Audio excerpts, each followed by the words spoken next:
In a stunning twist of irony, a judge appointed by Donald Trump has just ruled against Trump's own administration, declaring the president's use of a 200-year-old law unconstitutional. This isn't just another courtroom battle. This is the first ruling of its kind, and it could reshape how power is used in America. Judge Fernando Rodriguez Jr., a Trump appointee, stood on principle.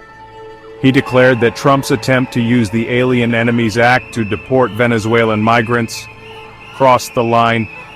The Alien Enemies Act was passed in 1798, designed to target foreign enemies during wartime.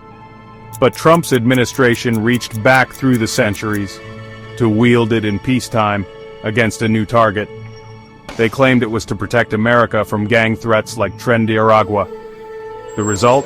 Dozens detained. Deportations fast-tracked. Due process ignored. Judge Rodriguez wasn't having it. He ruled that the law was being stretched beyond its constitutional limits. And in doing so, he handed Trump one of his biggest legal defeats from within his own camp. The message is loud and clear. Even a president cannot use ancient laws as a weapon without oversight. Critics praised the decision. Advocates called it a win for democracy and justice. And the legal world? Shocked by the bold stand of a judge against the very president who appointed him. This ruling isn't just legal jargon, it's about people. It's about the rule of law.